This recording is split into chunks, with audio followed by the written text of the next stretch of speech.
On today's episode of the High School Ref Show, we bring on one of my longtime friends in the officiating world, DJ Doss. He lives in Atlanta, Georgia, and is a longtime high school sports official, and now is transitioning into college officiating as well as college assigning for flag football. We're going to reminisce about our days up and coming in collegiate intramurals, traveling to regional and national tournaments together.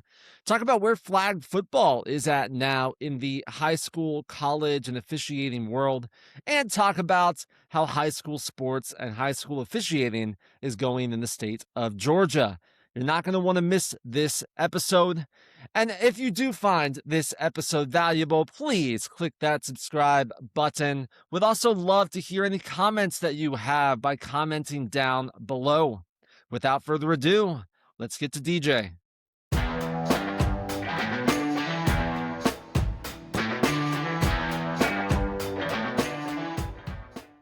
All right. Well, I'm here with DJ Doss. DJ, thank you for coming on the show. And you and I go back a long time.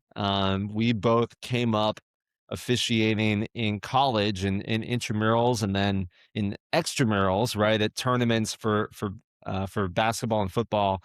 And we spent a lot of time traveling to different universities, spending the weekend there, reffing a bunch of games together, chatting about officiating, going to the socials after. We roomed together, I think. I know we traveled down to nationals together in Pensacola. So, we spent a long time as college students officiating with each other. So it's super exciting for me to catch up with you and have you on the show.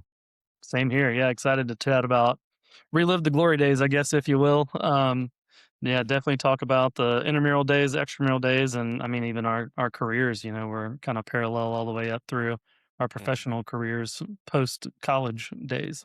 Yeah. Yeah. So as you said, we both were in campus recreation for a long time and now both out of it.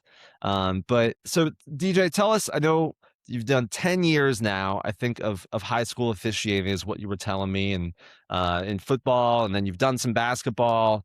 I know in the past you said you've done some soccer and some baseball and other sports. I think as we all, especially in the campus rec world, we kind of get our feet wet in a lot of things. But so tell us, it's been 10 years, right, of high school, but I do think this is your last year doing high school sports. Is that right? Yeah. Last year doing high school. And I think it's something that all officials deal with. It's kind of the same as I love basketball, probably my favorite sport to officiate, hands down. I get the most pleasure out of it, but I was a little bit better at football. I just kind of fit in a little bit better and picked up the game a little bit better. And so it kind of came to a point where you had to make a decision because, like your other guests have talked about, there's a serious time commitment. And so there's really nearly no off season for football, and that off season is overlapped by basketball. And so, in the personal life, had to kind of pick one there. And then for football, been successful with college football, fortunately. And so, between the time commitment there and navigating politics on both sides, it just kind of ended up being that it was time to make the move and kind of put myself first and my time first and focus in very specifically on college football on the officiating side. So it's been a great run. It's been a great experience, and I wouldn't trade it for the world for all the high school experience that I got with football here. Well, I'd like to start by kind of taking it backward to, the origin story of you officiating. So can you tell us, like, what was the first time you ever blew a whistle on the courts or on the field, and why, and how'd you get into it, and what got you started? Yeah. Um, it's so interesting. So my dad definitely instilled a work ethic in me from a young age. And what he wanted when I went to Virginia Tech was for me to go get a job. And so he told me to go work at UPS. Like that was the big thing at the time, was go to UPS. Well, if you know much about Virginia Tech, Blacksburg is kind of siloed. Like it's in between Roanoke and really nothing else in Southwest Virginia. So the closest job was over 30 minutes away to drive. And as a freshman in college, that wasn't really what I wanted to do. So I ended up applying to an intramural sports official job, go out there for soccer. I wanted to make a little extra money, soccer being not the sport that I need to officiate much at all. But it ended up being the first one that I worked, and I was official of the week because I picked up all the shifts that were available and went out there and just busted my behind. Uh, Not very good, but I tried. I learned quick, and so that just kind of solidified it for me. From there was I'm working in real sports. well, I love that it really instilled one of our tenets of good officiating, right? Is that availability is really one of your best traits. So I love that Yeah. that's what made you official of the week. For What so you started Virginia Tech doing intramurals. What you know at what point were you like, okay, I really enjoy officiating? It's not just a way to make a little bit of cash. I know back then it was even less cash. I think when I started in intramurals, we made $6.50 an hour, I think was my starting pay. I'm sure you were similar. whatever minimum wage was, I'm sure that's what it was. Yeah. So what you were doing that as a student, making some extra money. When did the switch flip that, hey, I really enjoy doing this? It's funny you say that, kind of being retrospective. I think immediately I knew that I loved it, but I don't think I fully understood how much I loved it. The camaraderie is what's been so great about officiating, especially on the football side. But for intramural sports as a staff, and I think this was true for almost any intramural sports staff I ever interacted with, there's a very strong sense of camaraderie because you were just like in officiating, you're another team. You're a unified front, and so on the field, off the field, on the court, off the court. A lot of really good people that I made really good connections with coming up through Virginia Tech. Um, it actually took some things being kind of funky with my education that like I didn't think I was going to have to go get a master's, and then senior year they pull the rug and hey, actually you got to go get a master's to get supported to be a teacher. And I was like, well, if I got to go get a master's, I might as well go get a free one with intramural sports. Mhm. And so that led me down to Tampa for the 2 years down there. Kept us close, and then following that, Kennesaw State. I ended up there deciding that sticking with that was what I wanted to do long term. Between some things going on personally and professionally, it just made sense for me to make the move into intramural sports. Um, but yeah, knew immediately that I loved it because of the camaraderie, and that's always been true no matter where I was officiating. And I think you at Virginia Tech and I was at Ohio University, and I think both of our institutions were very strong in officiating, strong in intramural sports programs. And to your points, like we had students that really enjoyed officiating, and we had like this strong, just kind of packed of people that really like we talked about rules, we talked about mechanics, we challenged each other, we watched each other's games, and that camaraderie and that community of students, I think, is really special. And I know that's not the case. It was on every college campus. And knowing you and hearing about your experience at Virginia Tech, I think it was somewhat similar to what we had at OU, and I think we're both products of that, right? Like I think to your point, I know I probably would not be officiating today if I didn't have that same kind of college experience where I was excited to go out to the fields at the court every night because I was going to be there with my friends, and I was going to want to try and get better every night because my friends and my that were pushing me along that whole way. So I think that's kind of cool to hear, and I think we have a definite shared experience there. And I know we also kind of have that shared experience with at the intramural level, taking that to the next step of traveling to tournaments. And I'm curious if you could talk a little bit about that, like what, maybe just even first kind of describe what the regional tournaments and national tournaments are for collegiate intramurals, and then, maybe how that played a factor in your growth as an official. Yeah, absolutely. I'm gonna hype up one of your own episodes. Definitely go listen to Scott Flickinger's if you haven't, to learn a little bit more about the NERSA Championship Series. He does a great job explaining what it means and what it is.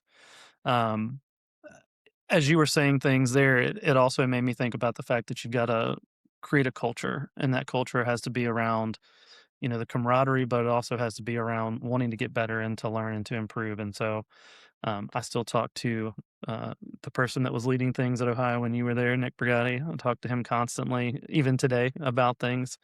I had a lot of strong people, Ben Smith, Jen Rezag, Jeff Feldhouse, that really laid the foundation for me. And part of that foundation with them, especially all of those people that I mentioned, is the amount of energy that they poured into extramurals and being able to connect with, people like Flick and Brigatti at extramural tournaments and learn from them there. I think Flick did a good job explaining what it brings to the table of, yeah, I've heard from these two people and I know that they're great, but these people that I'm talking to now provide it in a way that resonates with me a little bit better than the folks that I'm hearing it from Mhm. on a day-to-day basis. So what they are, little pockets, NERSA as a whole, sponsoring schools and universities to host these regional events. And so most of the time, that particular site has students that are working and helping lead this large scale tournament. It was even bigger when you and I were doing it. We're talking 70-ish teams probably traveling into a regional site to play some pool play in flag football or basketball and move towards a playoff bracket. But all kind of coming into their little regional sites, and then those winners of those tournaments or people that get at large bids for teams going to play at the national level. And for us, we were also fortunate in that we really had two kind of things going at once with ACIS and NERSA back in the day, so we really had a lot more opportunity. Mhm. um, but from an official's perspective, the great thing about it was getting to hear from other people, getting to network, learn from those people. I think everybody stole from you attitude, effort, and I think actions was the one I just saw popped Yeah. up on my feed from yesterday that you and I had talked about. So that was the powerful part of it, I think. Beyond the camaraderie and the Yeah. networking was just meeting other people and hearing different perspectives. Yeah. I think it also gave us, something to aspire to, right? I know the first tournament that I went to, it was my first year officiating flag football. I wasn't very good. I went to Ohio State for a regional. I don't think I worked the last day. But I saw the officials that, got those championship games, that got the all tournament bids. And, I could see that they were way better than I was.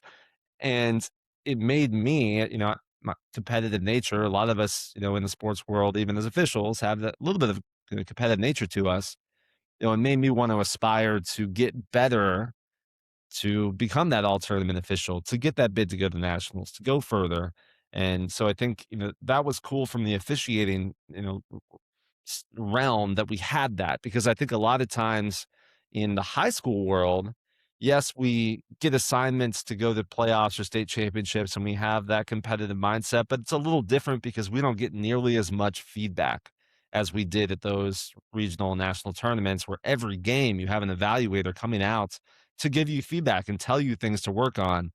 And I think that that environment just really bred, us wanting to achieve and challenging us more and more to really be the best that we can be. And I think that's one of the reasons that we've seen so many NERSA collegiate officials do really well at the collegiate level, and the professional level, like yourself at the collegiate level, and really go far, because that amount of feedback and being able to take constructive feedback and implement it into your game is something that we were bred to do very early in our officiating careers. Would you agree with that? Yeah, I totally agree. These were tournaments, right? And so tournaments are microcosms of a season. You're compacting a season into a really tiny little weekend. Mhm. And so for us, I think the thing that sticks out to me is we were taught how to like the perspective to have when people are succeeding and you're not, Yeah. right? So yeah, I see this person succeeding, and are you asking yourself, why not me? Or are you asking why them? What Right. is it that they're doing that I'm not doing that I need to put in my game? Um, and so being able to, because that was the problem for me. I am a lot better at taking feedback now in my life because of officiating, Mm, because I was not when I first got to Virginia Tech.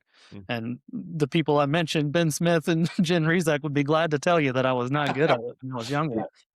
I didn't think I did any wrong. I thought I knew it all, and I definitely did not. And so like the perfect story to that is the Maryland Regional for me because I went all 4 years that I was an undergrad. In my first year, I was not very good, and I was wearing stuff at the basketball tournament that like there's no reason that I should be wearing that. Like it's not the right uniform.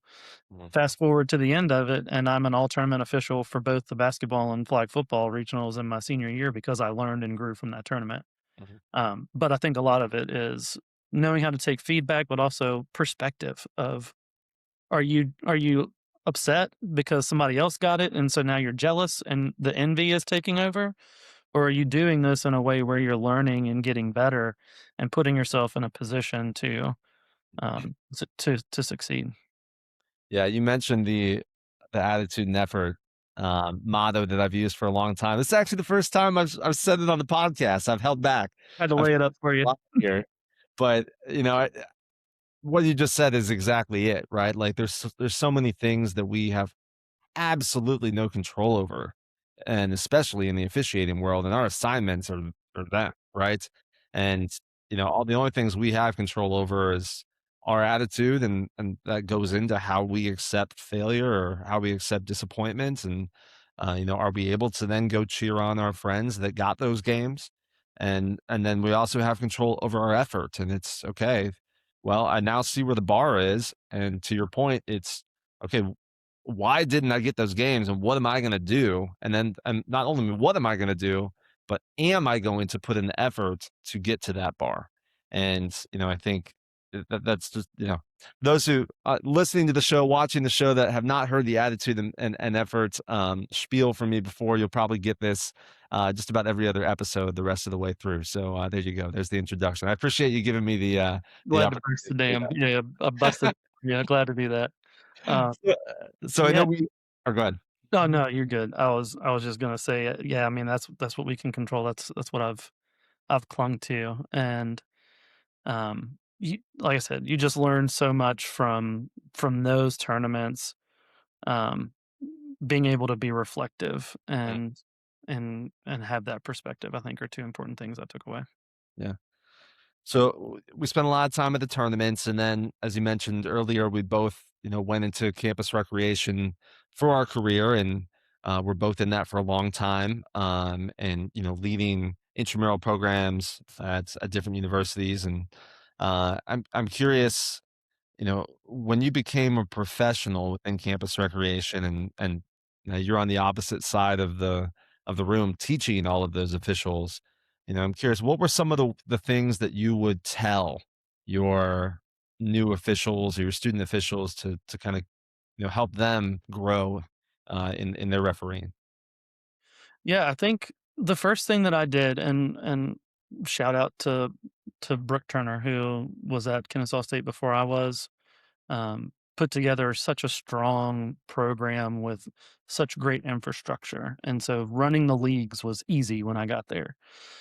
For me, my strength was always in developing officials. And so that's what I got to bring to the table. And so it made Kennesaw a very well rounded program by the time I was there and then leaving.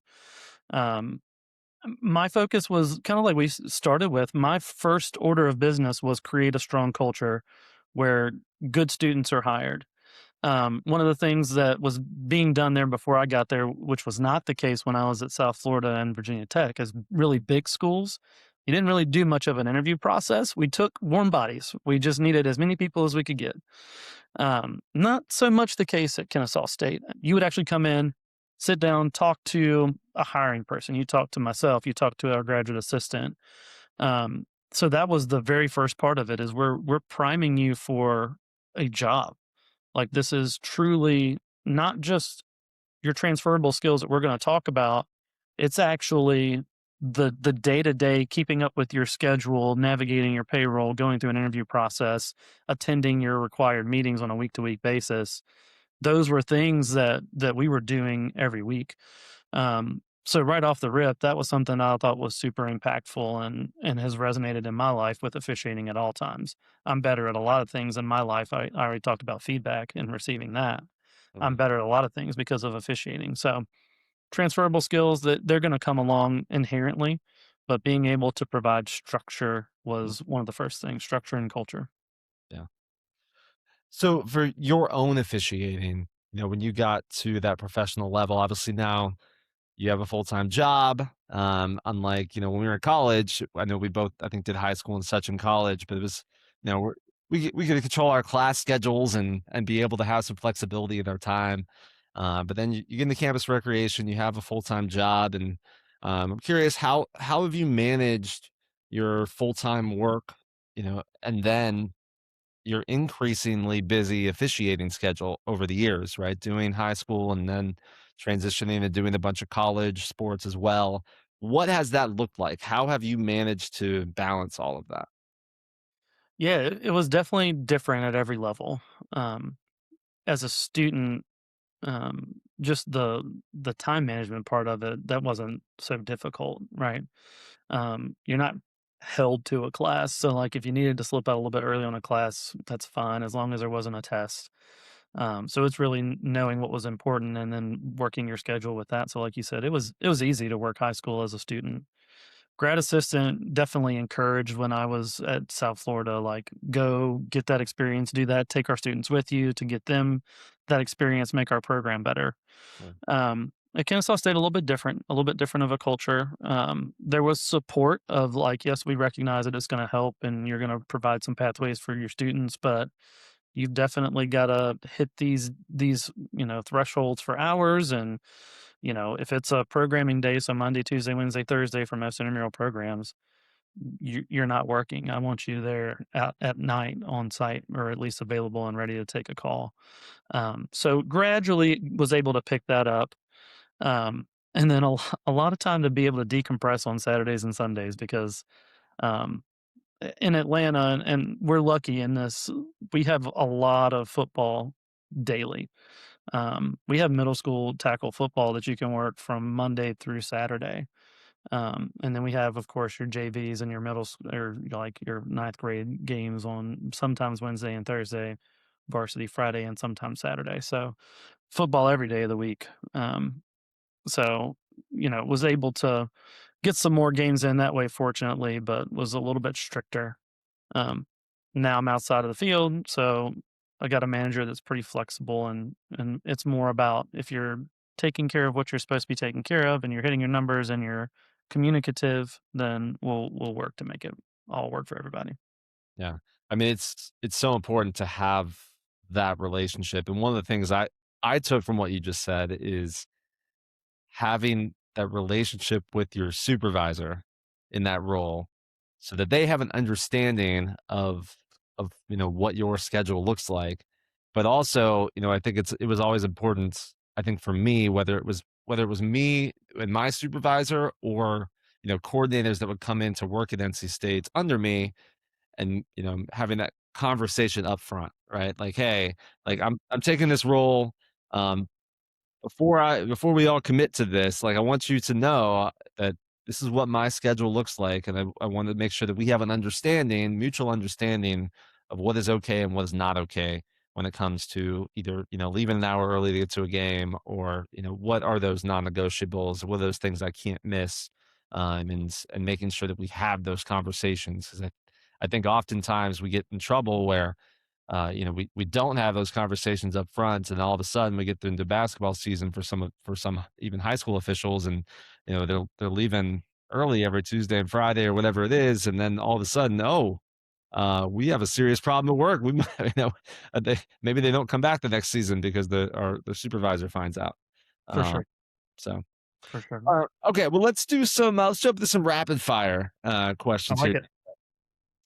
All right, so question one: what is the most unique thing that you keep in your officiating bag?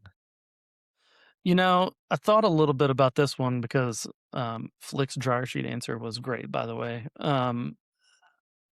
I don't know that I necessarily have something that's super unique, but one thing that I've always taken with me at every level is to be the person that's easy to be relied upon. Mm, So I have like 2 of everything in my bag. So I've got an extra of almost literally everything.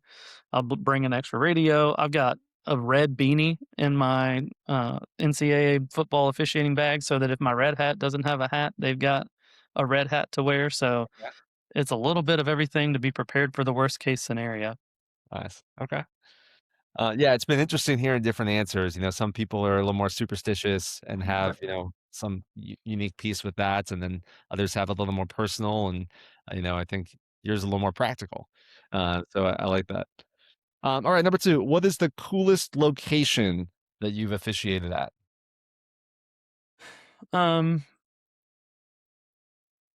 we get to do the Bends a pretty good bit in Atlanta. The Falcons are super supportive of flag football as a whole, so they hosted the NAIA national championships for a while for flag.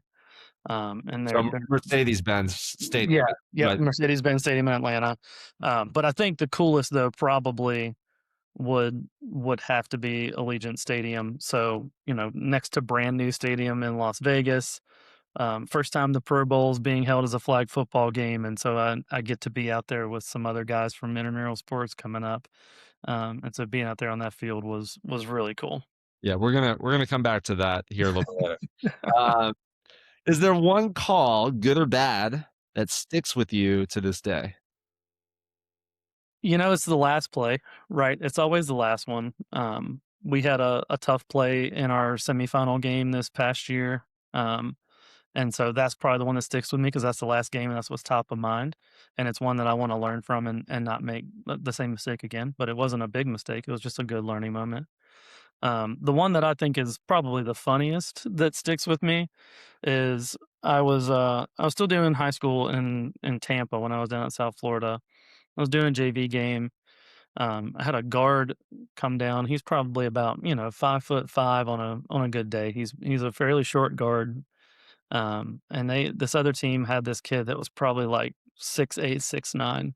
And so if this coach were to hear it, he would know exactly. So guard comes down, blocks this bigger kid for their age, clean block up top. Mhm. I hit the whistle.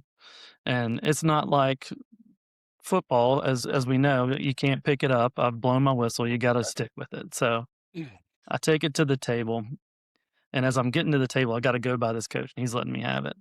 And, I report. I'm like, "Give me a sec, coach." Report, turn around. He said, "Man, that looked like a whole lot of ball up here." I said, "Man, it looked like a whole lot of ball down there." He said, "What?" I said, "That was a clean block, coach. I kicked the heck out of that one. That's my fault." The And, they always say, like, "What's a coach gonna say?" And, he said, "Just don't do it again." I said, "Yes, Nice, sir." nice. I like that. Yeah, those are always the ones. You're right, 'cause basketball is different than football, but when you blow that whistle, then you're like, "Oh, why did I blow that whistle?" Like, the ones where, like, immediately, "Oh, crap, I blew that call." Yeah, But yeah, I like how you handled it. That was good. But then they always say, right, you can say that once, once. coach. You can't say One that a ticket. second time to a coach. All right, next one. What's the rule that I guess since you do multiple sports, you pick your sport here. What's the rule that you most wish that fans understood? You know, I thought a little bit about this type of question. I don't know that there's, like, one rule that I'd point to and say, "Man, I wish people knew this better." It's more of, like, I wish that people as fans understood that there's more than just the black and white rule, Mm, and that there is some philosophy that goes into making a decision because you hear it on social media all the time, right? If a referee doesn't make the call, that's obvious. It's black and white. How'd you miss that? And then when they do, it's like, oh, you're being too ticky tack. Leave it alone. We don't want you. We're not coming to see you. And it's mhm. trying to find that middle ground. And that's what we're always trying to do. If we're good officials, is we're always trying to find that perfect middle ground, and it's hard to find. And that would be the thing that I wish that fans understood is that, yeah, we're going to make mistakes, but it's because we're trying to officiate in the gray and not the black and white. Well, I think to me, I think about, okay, fans want us to get it right. Coaches want us to get it right. Well, who decides what's right? It's right. Like to your point, like these plays are not black and white. So, I think even if you put, I'm sure that you've maybe go on some of the officiating forums and such on social media, but if you put a play up there, even amongst officials, you're going to get 17 different calls and these are all officials that are commenting on this. So it's, you know, we always say we want to get plays right, but I don't think we always, recognize that there might not be a right. There's just, an opinion. Right. It's also just like we see on media everywhere, and I know you got another one, but um, it's out of context, right? So like I saw one today that was like, did the player deserve to get teched up because it was a pretty quick taunt? And I was like, I don't know the rest of the game. She could have been warned twice or three times already, and then Right. she gets the tech. Right. So we see these little snippets out of social media too, and they're like, "Oh, how did we miss this?" Well, go back and look at the other 5 plays, and that might help you understand how we got to the one that you pulled out to put on social media. Right. Exactly. All right. Last one. What is the hardest rule to officiate? Um, I love football, and football is not the easiest sport in the world, and I would say that to anybody. Um, I tend to agree that the top 2 most difficult plays to officiate are travels and out of bounds in basketball. Okay. I think those are 2 of the most difficult. Yeah. I mean, they happen so fast. It's so So fast. fast, and especially because with out of bounds in basketball or soccer, any sport where it's the last touch, Hmm. that's just it's so hard to see that that little bit of a touch. So you're trying to think big picture, and so that's why it's one of the replays in the NBA is because they go so quickly and it's so hard to see. It's tough to officiate and get 100% right. And travels, I'm not going to talk about the NBA with travels, but I mean, just trying to get that right in real time and not take away good plays is tough. And you definitely want to be wrong by letting a travel go more than getting it when it shouldn't be there and Right. not take away good basketball. Right. Okay. Well, so far the traveling seems to be the consensus thus far on the hardest. So I think you're right in line there. All right. Well, I'd love to talk, DJ, about some flag football stuff. And you and I both have a lot of experience in flag football on campus, and then more recently also high school and for you college level. I love that it's such a growing sport, right? There's now high school flag football in lots of states around the country. There's a lot more states that have pilot programs. I guess that's technically what we have here in North Carolina, and we're kind of waiting on it to get sanctioned here. You're in Georgia. I know they've had it sanctioned there, I think, for a while now, right? Yeah, going on 6 years. 6 years now. So I know you got started with flag football and during intramural sports, but I guess what first kind of drew you to that sport? Quick success. Yeah, fair enough. But Fair. a lot of fun though. I mean, the people playing the game were more fun. It's definitely a sport that I think you can be a little bit more cerebral about in an officiating lens. Like it gives you the time to see it, process it, make a decision. So I think that's something that I bring to the table with football. I'm a little bit analytical. I was definitely always the rules guy. I always have been. Mm. Um, so that's why I cling to Nick Brigatti. That's the penultimate rules guy. But I think that's where my strength was is flag football is such a rule driven sport. And there's a lot to navigate there. And so I think that's why I've always been good. Basketball is a rule driven sport too, but there are a lot of obscure rules and they're obscure for a reason. You just don't ever really see them very often. So it's always good to have somebody that knows how to handle crazy situations. But with football, it's rule after rule that comes into play every down. Yeah. And so I think that's where I found my success with flag and fell in love with it. Okay. So I spent a lot of time in intramurals. It's at Virginia Tech and then at UCF doing flag football. Ended up being a clinician for flag football at regional national tournaments. And then I also wanted to touch on the NERSA flag football rule book and the editorial board that I know we both served on. I don't remember if we were on it at the same time. I think we might have missed each other, but and then we were both on the board at one point. Yep. But I think it's unique because, for those who don't know, the editorial boards are the ones that essentially write and edit rule books, right? So the National Federation of High School Sports, they have rules committees, editorial board that work on each sports rule book.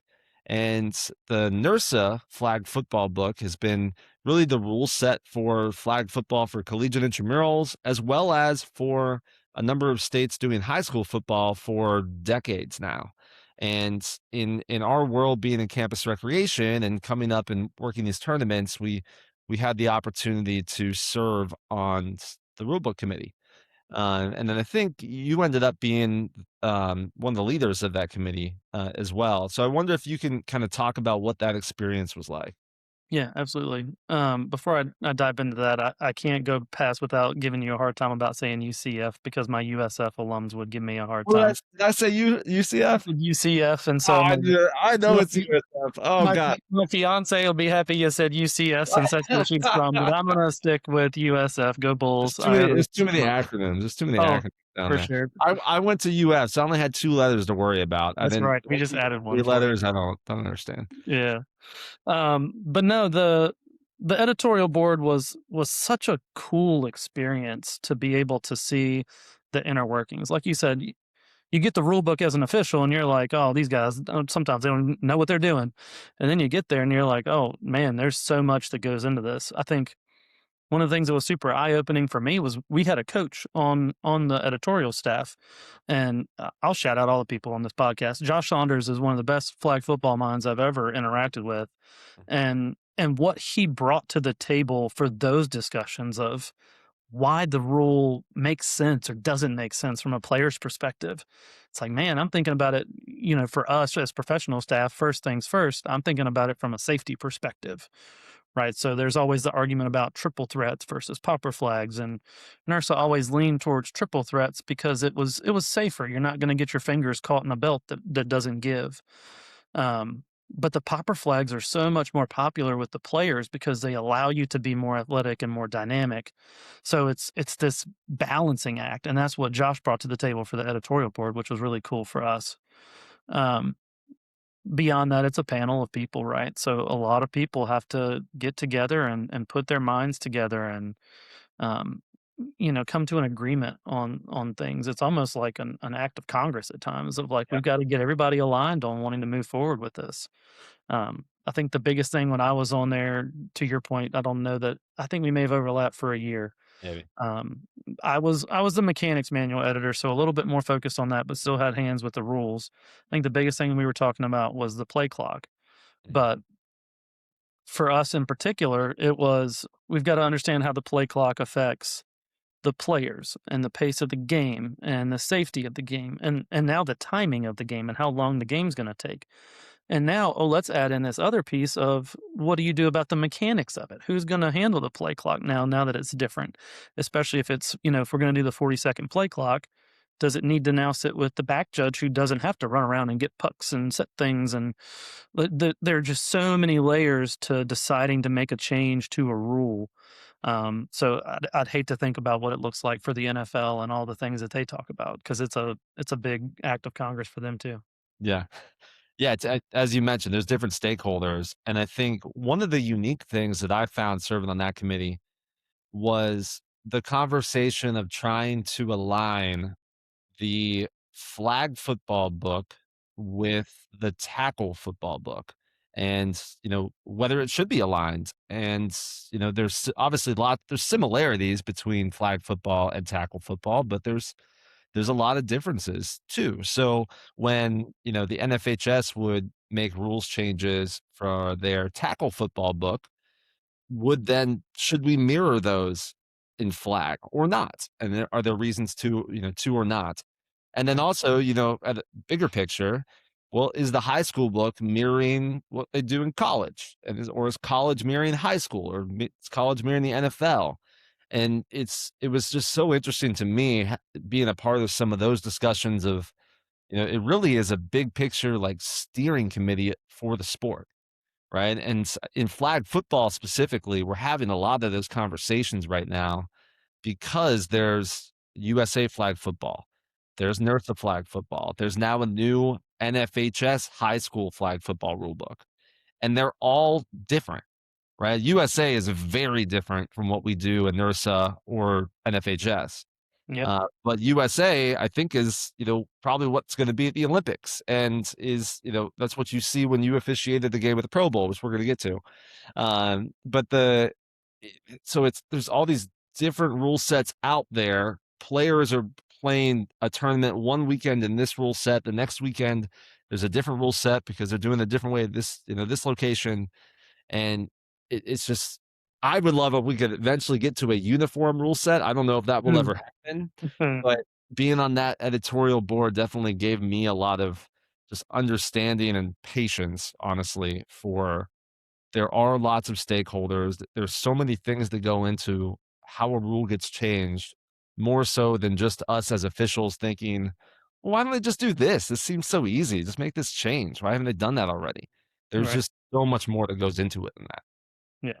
And that's just the rules, right? We talked about philosophy earlier, and who's to say that, like, the thing that we were dealing with flag football at the college level, and that's growing like wildfire, um, is, the philosophy and what they were talking about was a little bit different in the KCAC in the Midwest than it was in the Sun Conference in the East. Mhm, And as this sport continues to grow, you're going to start to see more consistency. But like you said, all these people that have done flag football and officiated flag football for so long, I mean, there are people doing it well before us that are still doing it that didn't even touch NERSA. They just were doing adult recreation leagues. It turned into more like travel type teams, and they had their own rule set. Um, the closer we can get to a unified rule set, the better. But like you said, it's the stakeholders. It is what is the purpose of the game, and so that's why with the NFL, their rules are so different than college, and there are some things that college just doesn't want to do that the NFL does. The NFL is an entertainment business. mhm, College is kind of working its way there, but it's a little bit different overall end result versus high school. And that was mhm, one of the things that we talked about with the editorial board, bringing it kind of full circle with that is we wanted to make the NFHS changes from our perspective for the officials, right? So that they could then go work high school football and be in a good position and know a lot of the rules, mhm, but also even just for the players, right? They can come off of playing tackle football when they were in high school, and then when they get to college and they're not playing on the varsity team, mhm. they're playing intramural sports in their spare time because they're going to go be a doctor later on in life. Right, right. Like they know the rules a little bit though, because it's the rules that they were used to playing when they were playing tackle football. So there were multiple stakeholders that needed that, and that's why it made sense for us at the time. So it's all about who's involved and what the overall end result is in making a decision. Yeah. So you mentioned your opportunity to go officiate the NFL players for Yeah. flag football. Can you tell us a little bit more about how that happened? Yeah, I mean, a lot about relationships. Was fortunate that NFL Flag kind of leaned on NERSA folks pretty heavily early on because they knew that we were strong, buttoned up people that really knew the game and knew the rules, and the rules were fairly similar, but not exactly. Mhm, So I created a great connection there, and Tom Leneve was really leading it at the time, and so one of the first things I got to do was the Super Bowl came to Atlanta, and so I got to go work some flag football stuff there. Um, Not a play that stuck with me, but the first thing that I thought about when you mentioned this was I remember Tyreek Hill was a celebrity for one of the games, and he caught a ball on the complete other side of the field for me, and I'm like 5 yards from the end zone. So I just kind of jogged down, and then when I turned back around and, like, whipped my head back, he is literally almost next to me in the span of, like, 3 or 4 seconds. That's how fast this guy was. wow. So I was like, "Oh, yeah, if I ever thought I was doing some, like, high level stuff, like, this guy is a next level athlete." And that's kind of what we got with the flag football in the Pro Bowl. It was the first year doing it, which was super cool. The players kind of embraced it. It was like this full gauntlet. So when they used to do, they've got the video of Peyton Manning in his shorts throwing the thing in Hawaii. They did similar stuff to that day too, and so we helped with that. Um, but just being able to be a part of that and know what that was about. Like it was more than just not getting the players injured. It was more than just trying to put something there. There's also the visibility of the game Mhm, and just how important it is for men and women alike, but especially for at that time in particular, young girls coming up in high school and into college, and knowing that they have a space, and this is on the national level, and now at the Olympic level, like you alluded to, like this sport is growing like wildfire, and you have a place. If you're passionate about it, go pursue it because you're going to have space for it. Yeah. Yeah, I mean, we're seeing here more and more that our high school, standout players in the triangle here are now getting college scholarships, Yeah. and we have a lot of these collegiate leagues that are starting up, and some already are playing games, others are starting here the next year or two. I think we just saw, I can't remember the school, but one of the Division 1 schools just picked up, the first varsity women's flag football sport here. Sanctioned it here not long ago. So, yeah, I mean, we're only going to see this grow and grow even more. Can you talk about in Georgia, where you're at the high school level, what the officiating for flag football looks like, how the sports kind of is growing there? Yeah, I'll segue it back down because I think the team you're talking about is Nebraska, That's and okay. I thought it was a Big Ten, but I couldn't remember which one. yeah, so Nebraska picked it up and they hired, I think both Sauer sisters, and they were at Ottawa, who's won 5 straight with the NAIA. So college flags really picking up. There's a great newsletter about collegiate women's flag football, and every week I'm getting multiple emails about this school sanctioning it and this school sanctioning it. I'm fortunate to be leading the Southern states when they sanction it coming next year. So get to lead and train officials again, which I loved doing when I was at Kennesaw State. So kind of full circle moment there too. Um, but for Georgia and for high school, again, the Falcons did a lot of work up Mhm. front. Like Arthur Blank and his team, all the kudos in the world to them. um, they funded like the pilot program, like you're saying, you're kind of seeding it this year. They did that with just Gwinnett County because Gwinnett County, highest populated county in Georgia, I think, and so tons of opportunities to get the game going. And it was loved so much in that one year that it immediately became a varsity sport. Lo and behold, that year was the year of COVID. So Mhm. 2019 seeded, loved it. It's going to be great. 2020, oh man, we're going to do it. But what do we do about the pandemic? And we Right. still had like 150 schools that still adopted it. We still played tackle football. Everybody remembers wearing the mask with the whistle under your mask or the Yep. electric whistle or whatever. And so we still were able to fortunately sanction it, got 150 schools. Now we're at like 350 to 400, something like that. Like nearly every school has a team. Um, the teams are really getting better quickly, which is awesome to see. I remember when I was in Florida, it really felt like you had the teams that were really good and then the teams that really weren't, and there wasn't much change. That's changed over the past few years for Florida, but Georgia in particular, it's just like the teams that were in the state championship year one weren't necessarily always back in year two, and it's constantly changing, which is cool to see from a team perspective.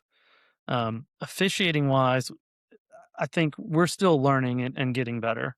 Yeah. Um, we tried to do like the camp where you have to go to a playoff camp to be eligible, and I think we tried to get onto that a little bit too early because we were cutting out really good like intramural officials who hadn't decided in May that they were going to work flag football for high school.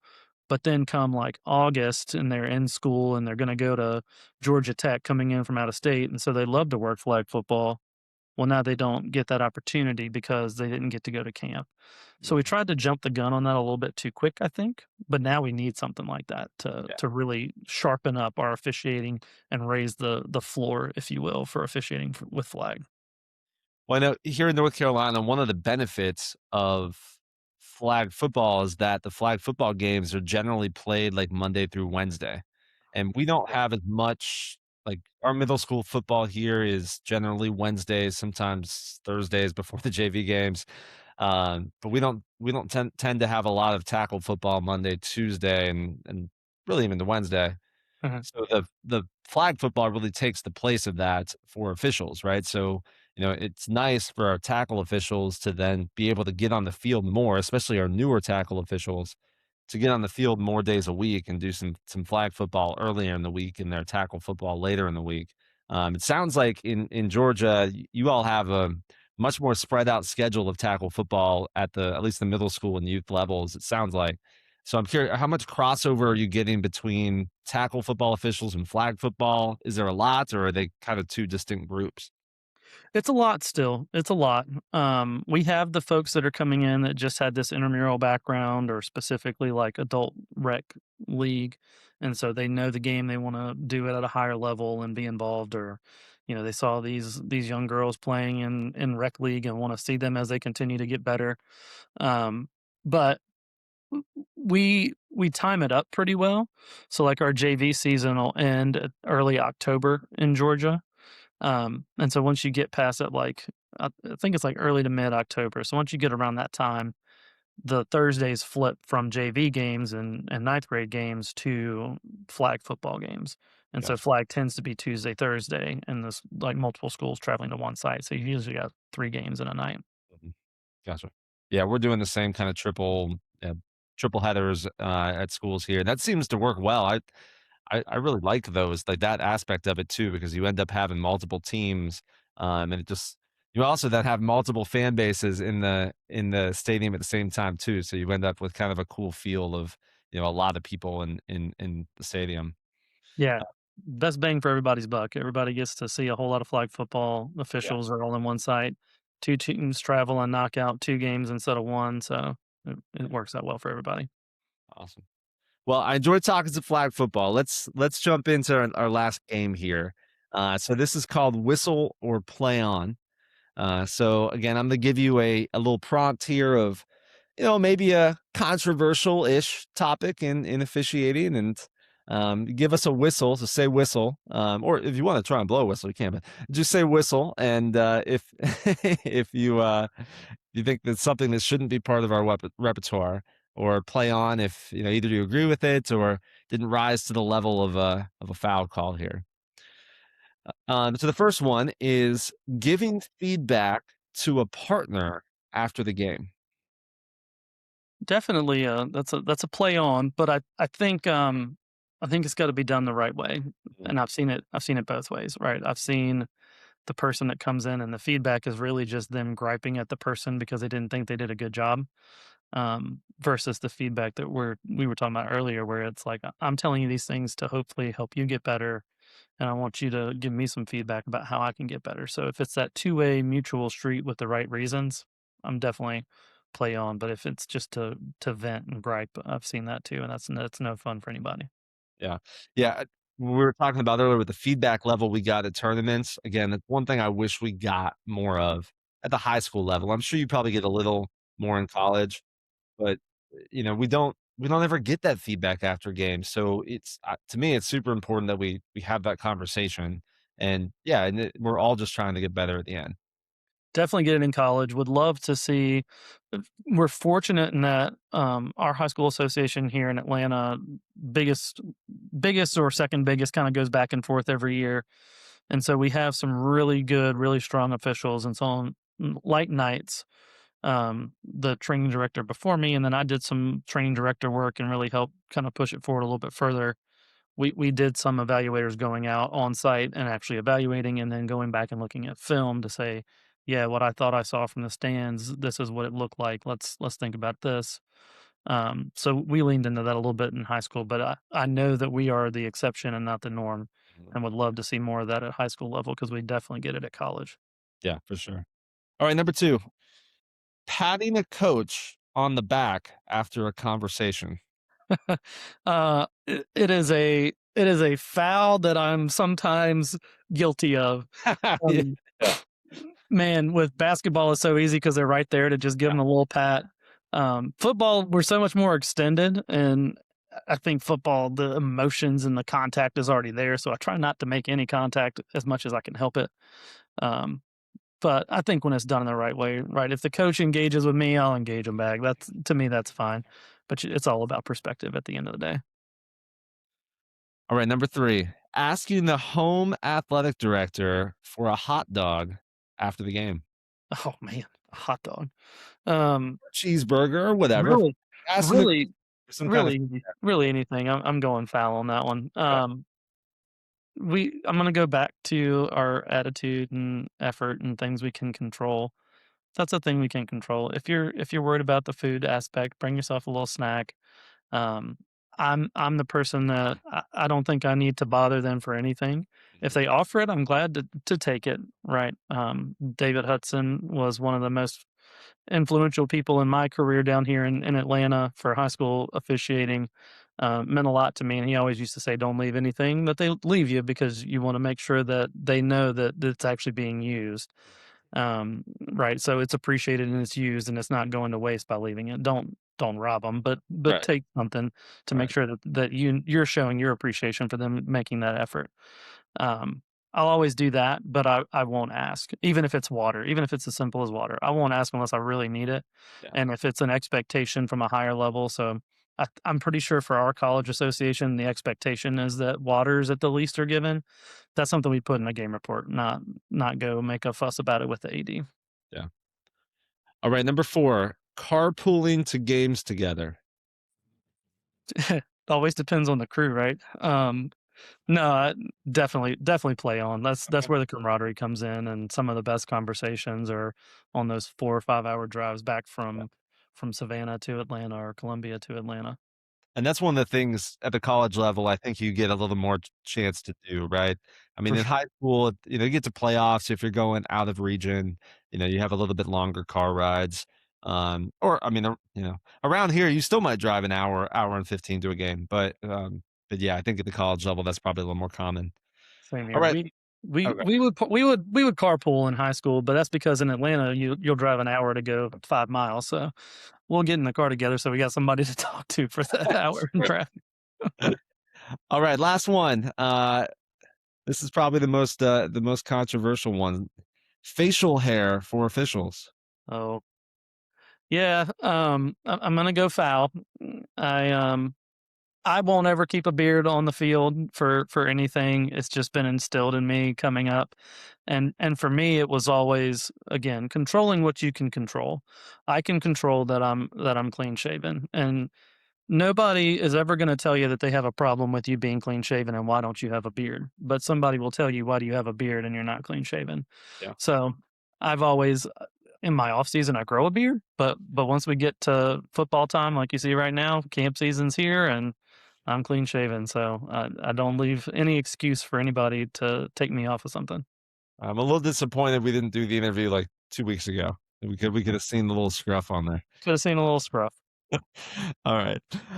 Well, DJ, I appreciate you coming on for sure. There a few questions I'd love to add on here at the end. One of the reasons for doing this show is to talk about what the high school experience is, different areas of the country, and you're in Georgia. We're neighboring states, but we're still a little ways away here.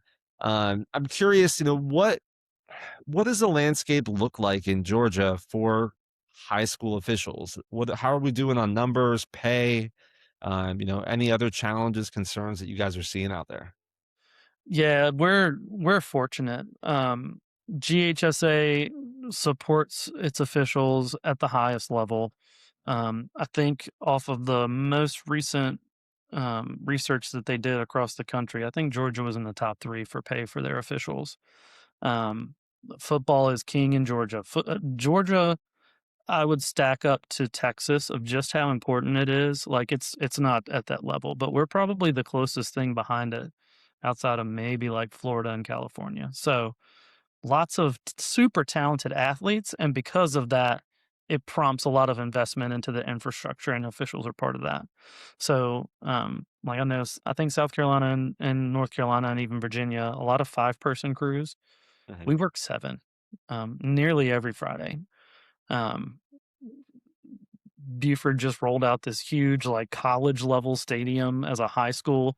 Like, that's the investment that's here in Georgia, and so that carries a higher expectation for officials, and so a lot more people on the field, a lot more people on the sidelines and up in the box helping out with clocks and that kinda thing. Um, what I will say, though, is it just still straps us for numbers, so there are times where we could work 7 and we're only doing 6 because we just don't have that 7th person to fill in, and the school wants it, but we just don't have it.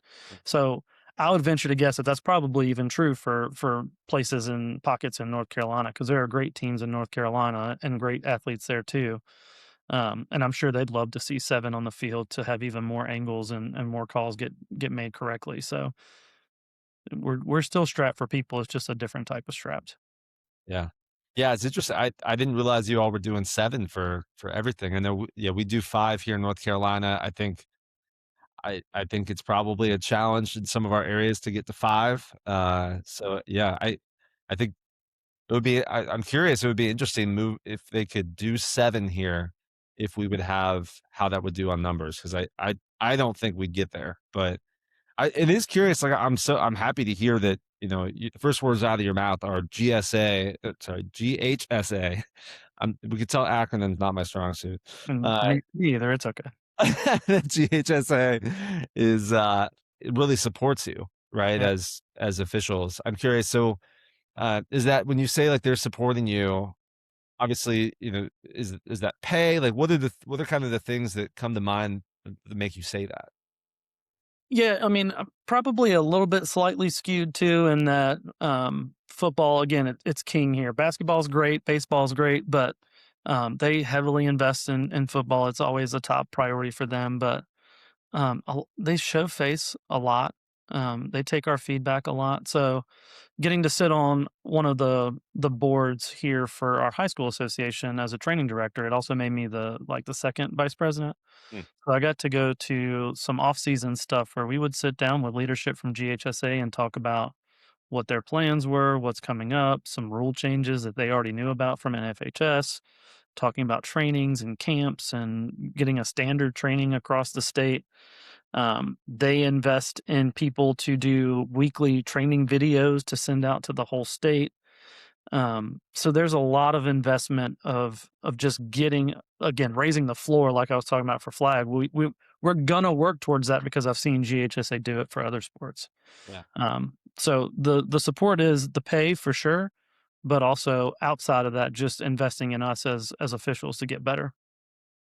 We talk about, like, what can we do to find solutions for, we want our officials to be better. We want them to be better trained, want to have higher quality. We also want to have higher expectations of them. Well, how do we invest in their training? And so I think, like, hearing that, it's cool to hear that the state, in some way is supporting those types of training efforts that are outside of just the state exam or the state, the little state PowerPoint that we do at the beginning of the season to talk about rules changes. Because I think we also at times are like hoarders of information in officiating. And, so each local clinic, each assigner, we're all doing, a lot of us are doing different creating different training materials. But to have that centralized, that's going out to every official in the state, that this is what we expect and what we want to have happen. I don't know if that's common practice around the country. It's not in North Carolina, I can tell you that. So, Yeah. that is cool to hear that there's some level of support coming from the state to make that happen. Yeah, and the state's done a good job. In a way, it's been a little bit reactive at times of like something controversial happened in a state championship game, and now we need to go insert this. But at least they did something, right? Instead of just saying, "Oh, well, it happens. It's high school officials. Mistakes happen." I remember when I first got into tackle here because it was where I started tackle. We had a controversial catch no catch play. And then the next season, we had a document that was circulated statewide constantly of what is deemed a catch and not a catch. So, a la Des Bryant, like, this is what we deem as a catch and not a catch. And now the coaches know, now the admins know, now the referees know, so now the players should know.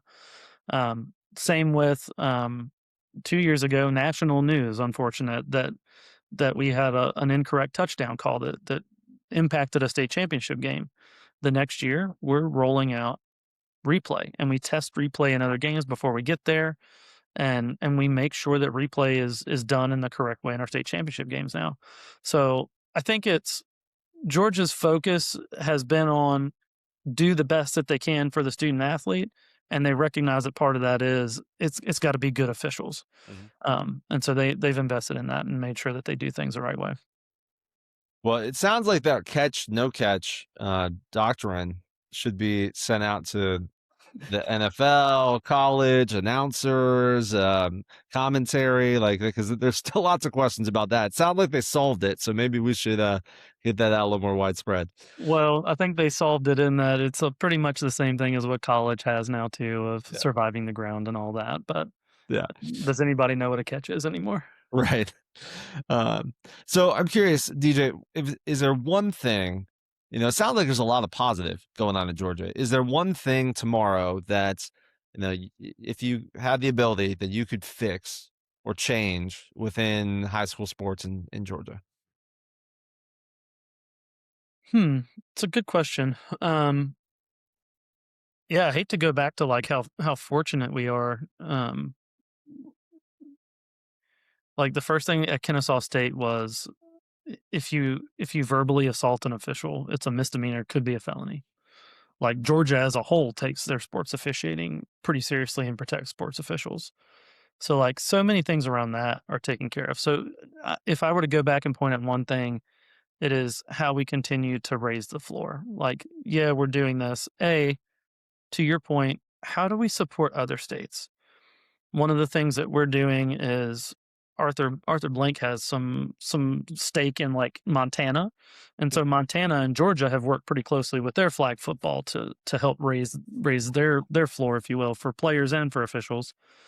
How can we do that with other states? Like, how can we help the states that are in a tighter spot like North Carolina, who shouldn't be, right? Like Charlotte, Raleigh, big cities, lots of great athletes that come out of those areas. We shouldn't have to struggle, with the officiating side of the house. And so what can we do as a state to provide some of those resources that we've created and say, hey, lean on some of this.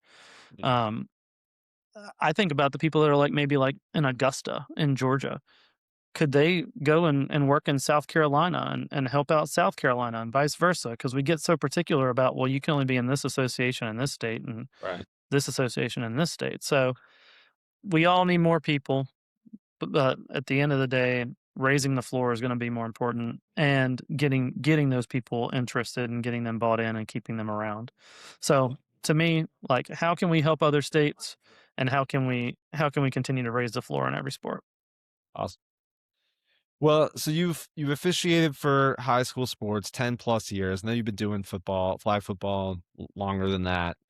So I'm curious at this point, what brings you back every season? What is it that you love about officiating that continues to, have you put two sets of stripes in your bag for every game that you do? Yeah, indeed, 2 sets of stripes, 2 pants, 2 everything. Um, the camaraderie is definitely part of it, right? My best friend is also somebody that's been on my crew for the past 2 years. Um And so that part is already there, like, I get to have those relationships, and so it's my way of getting to spend time with them and have a trip with them, and on top of that, we have to work, but the work's pretty cool. So that's part of it, and I think there's a level of meeting new people, seeing new things, interacting. I love interacting with coaches. I used to hate it, now I love it. Of like being able to push myself to communicate better as a person with all these people that I'm working with. But the cherry on top is I don't care whether you're working a JV game, a high school game, a Division II football game, or the Division I national championship. Every game has the opportunity to seize greatness, to see something really spectacular and cool happen, or something that's not in the rules. And now, as the rules guy, I get to go back and say, hey guys, what in the world was this and how do we deal with it? Yeah. So to me, that's the fun part is like we always talked about with intramurals when we were in professional roles was like no day's ever the same. Mhm. It's true even as an official. No game is ever the same. It's always so different. And so that novelty and that ability to have to be able to pivot and adjust and but also see greatness, I think is really cool. Yeah. Well, DJ, this has been awesome. I do have one final question for you, I like it. and then we'll wrap up here. Um, so we spend a lot of time doing pre games as officials. We get to the sites early and such. Is there one thing that when you're a crew chief that you say to your crew before you're about to head out on the field or the court? Um, all credit to Joel Embiid. No, not really, but trust the process was a thing in officiating well before Joel said it in Philadelphia. Yeah. Um, trust the process and trust your mechanics. we always joked, especially as a mechanics manual editor, of, Barbosa, mechanics are more like guidelines. Like, yeah, they're there to help you, and so that doesn't mean that it's going to be cookie cutter fit every single time in every single game. Um, so trust the process, trust your mechanics, trust your partners, and do those things together. Get the obvious stuff, and then sort out the smaller stuff as it comes up. Those are the things that I like to lean on because, like we were talking about earlier, the one thing I love fans to know is the gray area. But what we can't do is afford to miss the obvious. We don't want to miss the stuff that everybody knows should be a foul. Um, I wanna be on Instagram if I'm gonna be on it because I truly did miss something obvious. If it's gray, yeah, we all have to sort through that. But the obvious, let's get the obvious stuff right, and the rest of the game will fall into place. Yeah. Awesome. Well, words of wisdom. Thank you again, DJs. Great catching up. Thank you for doing the show. And excited to see where your officiating career takes you. And good luck in your future games. Appreciate it. Yeah, thanks for having me on. Pretty cool for me to be the one dropping the words of wisdom this time. It's usually you with the Wow. attitude, effort, and action. So my turn. But yeah, really enjoyed it. Thanks for having me. Awesome. Thank you again to DJ for coming on the show. It was great to catch up with him, talk all things officiating at lots of different levels, and even talk about some flag football, which is probably the fastest growing sport among high school athletes across the country. I'm curious, comment down below, how is high school flag football going in your state? Are most of the schools already playing? Is it sanctioned? Is it a pilot program? And how are the officials doing? Is it a fully fledged training program for our high school flag officials? Are things just getting off the ground? Curious to know in the comments. As always, if you enjoyed the show, please leave a like, subscribe, and leave a comment. I will see you next time on the High School Ref Show. Until then, good luck in your games.